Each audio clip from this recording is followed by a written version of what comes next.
Atif Zakaria. Lahir ke dunia belajar berdiri, jatuh bangun ajar erti diri.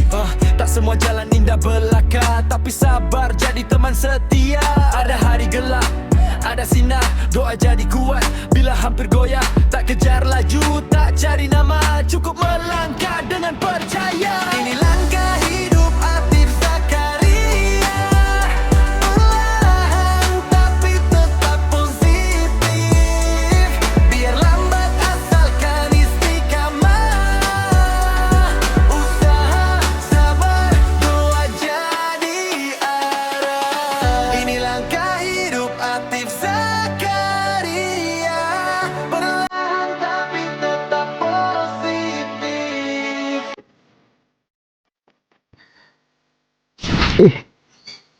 Oh. Mana pala aku boleh lepas kat sini? Tadi aku boleh lepas kat sana. Bukan tadi aku tidur dengan betul ke?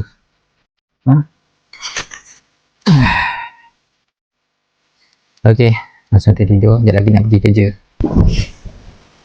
Bismillahirrahmanirrahim. Allahumma bismika ahya wa amut.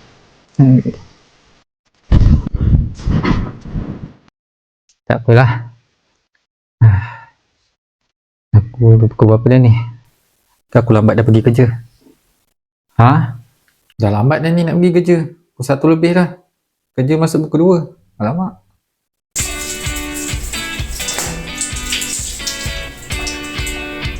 Masuk lagi.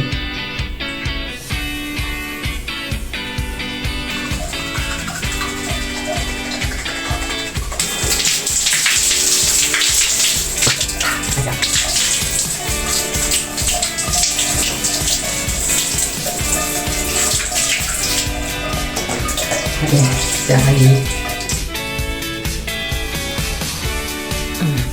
Nak pakai baju mana ni? Alamak. Nak pakai baju mana ni? Alamak, mana baju? Alamak. Suar mana suar? Suar. Okey, sekarang kita dapat baju kita. Kita nak gosok pula. Gosok baju, gosok.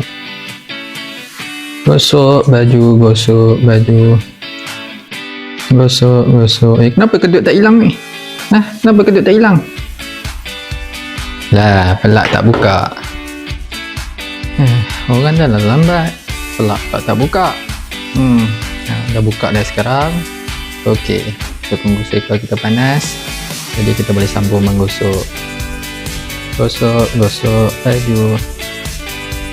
Gosok baju. Okey, alhamdulillah baju pun dah siap digosok. Okay, sekarang kita akan pakai baju untuk bersiap pergi kerja. Ciao dulu.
Dah siap.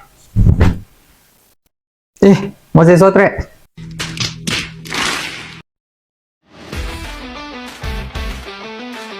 Betul. Okey. Sekarang kita dah boleh bergerak untuk ke sekolah. Masa dah pergi sekolah.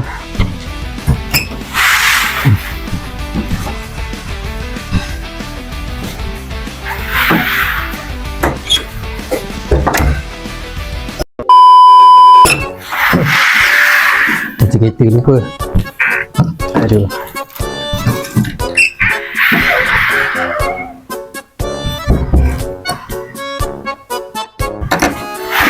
Beg sekolah lupa.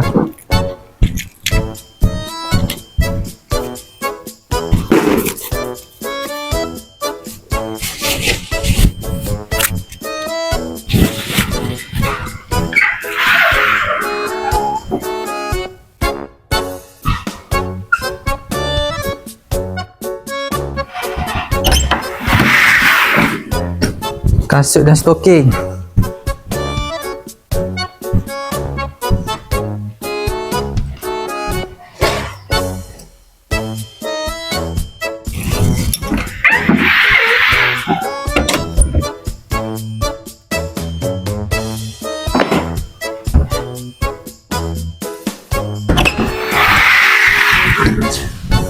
Lupa dah berhenti sekolah.